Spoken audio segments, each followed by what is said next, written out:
Legend of Zelda Tears of the Kingdom has been hiding its main overworld and not really showing us many of its changes yet, and probably just leaving it up to us. But there has been some new gameplay that has come out that shows exactly what this map could be changing after all, and it actually adds some great new additions that I have to talk about today. Now, all of these gameplay clips come from the overworld of Hyrule, so it's not going to be leaking anything underground or any more sky islands like that. It's just some things that are placed in the overworld that are different from Breath of the Wild here in Tears of the Kingdom. So if you still don't want to see that, this might not be the video for you. For those of you still here, there's at least 3 different screenshot clips that I want to show and share with you today. So without further ado, let's jump into some of these scenes. First, we have Link standing on a sky island. Yep, I just straight up lied to you. We're not talking about the overworld yet because he's about to jump off of this, so I thought I'd start here. There's not much else to see here. It's just stuff that we've seen over and over again. There's some waterways up in the sky,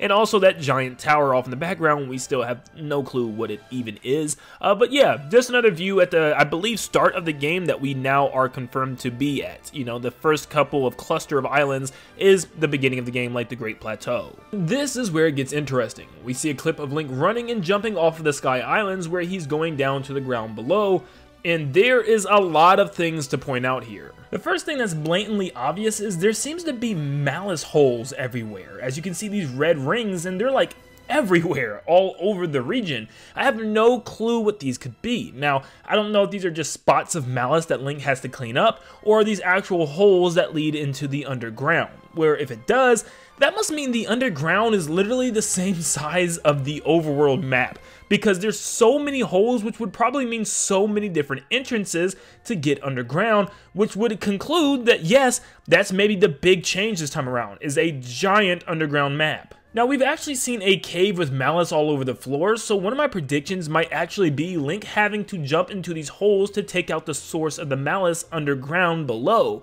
which would lead him into many different catacombs and hallways and passageways, which would be really, really cool, leading from one hole to the next, and maybe there's an easy way for him to shoot out of these holes as well. Now, something else that I found very interesting about some of these holes, not every single one, but some of them actually reference where shrines used to be from Breath of the Wild. There's 2 in the Great Plateau area, there's one on the Hylia Island on Lake Hylia, which used to have a shrine. There's one that follows down Hylia River, which actually had a shrine just nearby. Maybe not the same exact location, but it's definitely where a shrine used to be. I wonder if something happened to these shrines, and one theory I had is maybe instead of them all just randomly disappearing, Ganondorf actually infected them. The same way the Divine Beast got infected from Calamity Ganon, maybe so did these shrines, and now they're like little mini evil dungeons or something that are underneath the ground that we have to complete. That would be pretty cool. Now, enough about the holes. We also have a whirlpool in Lake Hylia just left of the bridge here, which is very interesting because maybe this leaks potential underwater gameplay, underwater swimming. I mean, we've seen Link actually have an animation for being in water when he was in those water spheres in the air on the Sky Islands and jumping from sphere to sphere, but maybe we actually have underwater swimming, or it takes us to some new underwater world at Lake Hylia. Maybe some of the Zors still reside down there, or maybe the old kingdoms down there. I don't know, but it would be really cool to see what this is about. I mean, after all, we do know, thanks to that 10-minute gameplay from Aonuma, that they are adding new waterways, as we see 3 giant new puddles or ponds or whatever you want to call these waterways out now in the middle of Hyrule Field, which is very interesting, which might mean that we are now able to swim down there and maybe find things down there. I hope it's not just some treasure, but instead areas for us to explore, like underwater caves or caverns would be really cool. Hey guys, stop what you're doing real quick. If you enjoyed this update and this is something new that you have not even heard about from anyone else, or maybe I just taught you something new today,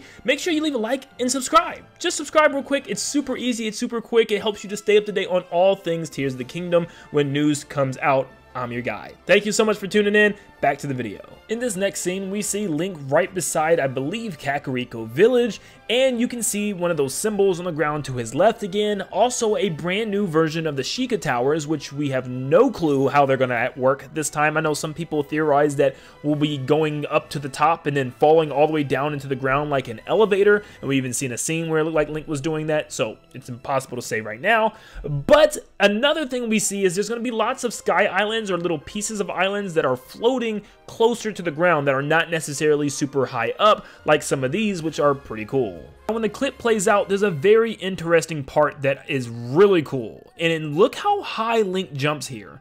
This is not a normal jump. Link jumps extremely high, and it looks like he's getting ready to flail his arms like we've already seen in a different part of the trailer. I pointed this out before, and a lot of people thought this could just be a zero grav area that Link is in, but actually as he moves forward, like I've also pointed out, he's still able to do that jump. So it looks like Link is getting some type of jump upgrade in this game. I don't know if it's some type of new special boot item or some other item that he gets in the game, or is it a power up, or does he just have this jump soon as you start the game this time around for some reason? I don't know, but I definitely enjoy this new jump for Link. So far, it looks like the thing that's changing the most about the overworld is Gerudo Desert. This place is getting some massive changes. So first off, we can see the 7 statues all in this circle in the bottom here, and this time it looks like the sand is rising up on them, kind of covering half of them, and some of them are leaning forward, as one's leaning all the way forward with its sword plunged in the middle, which seems to cause a giant sinkhole, which once again probably leads to some underground cave or cavern, which is just so freaking cool. I love how they're having all these cool unique entrances to get to the underground. It just makes so much sense. In the background, it looks like we can see the oasis, but on the top of the giant rock that was there seems to be a new tower with a giant light, probably to help people find it because there's now a giant sandstorm all over the desert. Now, we've seen something very similar to this in Breath of the Wild, but it was only on the far reaches, so that way it like prevented you from going outside of the map. And also, Va Naboris was the only reason it was stirring up thanks to that divine beast, but right now, yeah, there seems to be something going on. Now, we did see a scene of some type of temple or building rising up in the middle of the desert, so maybe that's the cause, but I don't know, it's impossible to say right now. Of course, we've seen all the giant sinkholes all over the Gerudo Desert, and you can once again see the thick cloud cover all the way in the back again. So, yeah, it's safe to say the Gerudo Desert is probably taking it the hardest out of all the locations I've seen so far. But yeah, this game seems to have tons of connections between the overworld and the underground, which means the underground might just be massive, like an entire new map all pieced together at the end of the day. It's going to look so good. But with that said, there's one more scene I want to show. Here's a clip of Link fighting a boss bokoblin, which they're a lot bigger than I thought they'd be. They're not on the same level of a Hinox, but they're definitely big boys, that's for sure. And then I lied, there's one more clip of Link using that cannon thing we've seen in a past trailer where it shoots this giant ball where it explodes on contact. But what's so really cool about this, at least to me, is it looks to be like some type of new cave system or some new cavern that's not quite underground, and it might not even be up in the sky. This might be part of Hyrule, and we know that Nintendo said there'd be new chasms and places to explore that's opened up in this game, which is just going to be so fun to check it out. Of course, it's only a matter of time until we can get some of these questions answered, but man, this game is looking so good now that we're actually getting some information about it. Man, I cannot wait to dive into this thing now and explore some of these giant craters and holes in the earth and see where it takes me. This is going to be so cool, but of course, make sure you leave a like and subscribe to stay up to date on all things Tears of the Kingdom, because I'll be covering it non-stop until it comes out, and probably non-stop for the rest of this year, knowing how this game's going to go. But thank you so much for tuning in, and like always, I'll see you all on the next one. See you guys.